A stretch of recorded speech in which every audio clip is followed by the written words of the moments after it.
Um, Jerry, first, I just want to tell you what a big thrill this is for me. I bought all the Talking Heads albums. I still have the red and the black on cassette. Nice. I saw you guys at the Warehouse in New Orleans in 1982. Tina Yep. was so pregnant that she was playing the bass out to here. And then I caught you at the Municipal Auditorium in New Orleans about 2 months before you shot this movie. Right, right. I uh I I can't remember which show it was, but we would always like get to New Orleans, stay in the French Quarter and go out for oysters. And one time I went out and I ate so many oysters, it was like I felt like I never had felt so full on stage in my life. It was, and I also have this vision of the warehouse that when everybody had left and we were cleaning up, past that all these plastic cups all over the entire warehouse. And it was sort of like the light. It was almost like, I don't know if there was fog, dust in the air, or just the light was so dim, but it had this just sort of otherworldly quality. I have this distinct memory of that. I also think that when we played the warehouse, that Dickie Landry invited us to go to a garden party and the Neville Brothers played. Wow. You know, Yeah. that was the last concert ever at the Warehouse, and the Warehouse is the last place the Doors ever played. Ooh, Serious that, rock history there. that is, yeah, that is. I'm going to use that. Okay. All right. When I told a colleague I was interviewing you, she said back in her college days at the University of Washington, every weekend they would go to the Egyptian theater to watch Mm, Stop Making Sense, not to sit and watch it, but to dance right. and watch it. 40 years later, people are still dancing to this movie. Yep. Believe it. Well, I think one of the main things is we sort of one of when we, Jonathan completely agreed with us, but we felt that we wanted to make a film that was a pure concert film, no interviews, not like I mean, I love The Last Waltz, but and it always used to annoy me. Like there was a film about Jimi Hendrix, who I was a huge fan of, where it was other songs from the Monterey Pop Festival, and you're just getting into it, and they go and talk to some people he was in high school with. And it was like, what? How could you interrupt this performance? So, but of course, that made it something that you could, there was continuity for dancing. And I had always hoped, and we succeeded at joining the Rocky Horror Picture Show as something that could be played over and over again and enjoyed multiple times because you weren't sitting there and just staring at it. The movie is such a blast of joy. We kind of need that these days. How did it feel being on stage with this band? Oh, it was amazing. Uh, first of all, being next to Bernie Worrell, who is like this, unbelievable genius, but who was always so supportive of me, was just such fun. I learned so much from him. But the power of the band and the joy of the interactions on stage, but also it's like we were sort of, as Ernest Hemingway said, like a movable feast. Mm. When we would go out at night, there was already a party once we arrived. So it was great fun. I had hired the band, so I kind of took it upon myself to be sort of the entertainment director. I think I probably drank a lot more and spent a lot more time going out. No time, everyone else was but I kind of felt like it's my job to make sure that they enjoyed themselves. How did you decide what you would play and what Bernie would play? How did you guys decide that? It was pretty organic. I mean, by the time we'd gotten to Stop Making Sense, we had done 3 tours. Mm. We had done the one with Adrian Belew for Remain in Light, which is what I've been touring, sort of doing something where that was the inspiration, that tour with Adrian. And then uh and when I first did that, I was the one who kind of organized it. I had hired the band and we were still mixing Remain in Light. David had gone to LA to work with Dave Jordan, and I stayed with Eno to mix because we were under this incredible pressure. And we had these 2 shows as this experiment of working with the big band. I had met Bernie earlier. Um, I very often gave people the more interesting parts because I felt that, particularly for at least for myself, is like I took joy in the entire ensemble because I had felt like a it was our band and my band, and B, I was the one who had put the band together. And so I want to make sure that they felt excitement every night, and I was a lot more willing to do something like bum ba-dum ba-da-da-bum for the entire song.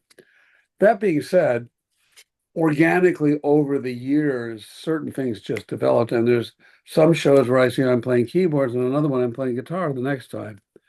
And so Bernie, listened to it and would either he would pick up on what other people were playing, as well as sometimes there were like assigned parts that he took on.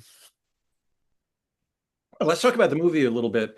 As director of the movie, Jonathan Demme makes thousands of decisions, editing Yeah, shots. yeah, 40 years later, what do you think of the choices he made? I think they were great. Um, I think that first of all, his choice of Jordan as who had done Blade Runner and all these other fantastic films, just the the the way the color looks and the shot selection is amazing. Um, I think one of the things that actually this is something that David noticed is that there was an element of conversations between the musicians going on within the show. There was dancing going on. I mean, David had sort of worked out what kind of moves he would do to each song, setting up a video camera and experimenting. And Lynn and Edna came over to his house, and sometimes it would, yeah, we'd feel comfortable doing that, or like, that's just for you, David. But the rest of us, it sort of was on the fly and whatever we wanted to do. But we would recognize that each night, we would recognize like that really worked last night. Let's do it again. And so by the time we had gotten to the Pantages, the choreography, so to speak, was kind of worked out. And uh, Sandy McLeod, who was sort of the assistant director, had gone around and taken notes. And it would have been things like, Jonathan, something interesting is happening on stage right in the middle of Girlfriend is Better, You Ought to Be There, and things like that. So we had these notes. And then when David and we stayed in LA, and when we would look at all of the uh, different shots, because Lisa Day had used this kind of crude, but still the old one, sort of the beginning of being able to have every camera simultaneously to be watched, which had been transferred to Sony Betamax that Hal Ashby had invented. And so we'd remember things from like, oh man, I know Alex is doing something cool here. So we'd say to them, if they hadn't noticed, I mean, sometimes, of course, it was obvious. Let's see what Alex is doing here. I kind of remember he's doing something. Is there a good shot on him? So one of the things you'll see is that there aren't that many long distance shots. It's pretty up close. And so therefore, and Jonathan sort of did things like as if he was doing a ensemble group of actors where he was picking up on little dialogues that were happening as if there was a scene, but there was something. Look at the way these people are looking at each other while this guy's talking about this, or, the reactions to something as well as the action of doing it. Yeah, I think that's one of the special things you really do pick up on that. I don't want to get too technical here, but for anybody who thinks that Stop Making Sense live album is the same mix as the movie, Yep. not so. Not so. And in fact, this movie is a totally different mix nowadays than it was in 1984. What should That we was be listening that. for? And in fact, there was a new mix done for Atmos done in 1999 as well. Hmm. Not for Atmos, but for 5.1. Now we're in Atmos. But everything we started over. Wow. So Um, what should we be listening for, Jerry? I think there's an added clarity. Yeah. I think that when you close your eyes, you're more able to sort of go like, oh wow, it's right there. That is particularly true when you have the full multi-channel types of speakers.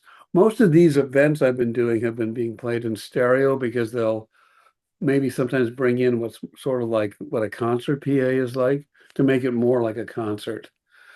Um, you were talking about how people would be dancing when they saw this. there's sort of two ways to experience this. One, sort of just being enveloped by the technology. IMAX maybe being the most intense of this. You have this gigantic screen, this stadium seating where everybody has a pretty close view, kind of dangerous to dance anyway.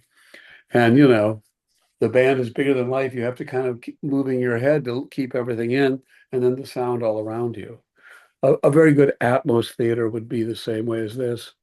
Then there's the let's just have fun with this, and particularly when we play in older theaters, which have a gentler slope to the aisles, and people get out in the aisles or up front and dance. Then it's more like let's just have fun, and you can come back. And it's really something that I recommend to people see it both ways. Hmm. I think both of the performances in Washington State next week will be more of that fun. That's Type. what almost I've been doing this for a while, and there's been very few that have been sort of going into the most technologically sophisticated theater. More of it's like, performing arts centers, uh, art house theaters, things like that. Well, let's have a party. Um, one more question, two more questions actually. So you've attended these screenings and you do Q&As afterwards. What are your favorite kinds of questions to answer? Ones that I haven't heard before. Sure. Um, I guess the ones that are shy away from, let's just say, I can tell you the ones I don't like as much. The ones that are about, the struggles we've had in the band, Mm. about the politics of the band, or anything like that. Um, I love the ones where some people have an insight about the movie, one technological, but also it could be like, I was seeing this movie and this movie and and sometimes, of course, sometimes I haven't seen the other movie, but ones that are just that kind of surprise me. And I feel like I got an education by the question. All right, here's my last question. I don't think you've probably heard this one before. Despite all the great Talking Heads albums, if only this movie were to survive, let's say 1,000 years later, and this is just the only artifact of everything that the band did, how would you feel about that? Disappointed because I think that, for instance, you know, I think there's only um, two or three uh, songs from Remain in Light, for instance, or I think there's nothing from Little Creatures, True Stories, or Naked. I think it does a great job on maybe some of the best versions from Speaking in Tongues that exist. And I would feel best of it on our Blu-ray of this. There's three extra songs: Cities, Big Business, and Ezimbra. So if it's going to survive, I hope it's that version. All right, Jerry, we're going to let everybody know there's two concerts coming up. The one in Olympia on Friday. I'm going to see if I can get into that one, and the one in Bellingham on Saturday. Thank you so much for your time. Well, if Thank you you. have trouble getting in, get in touch with me. All right, you Okay. take care. Thanks a lot. Look forward to it. Bye bye. All right, bye. I'm going to end the meeting. Take care. Okay.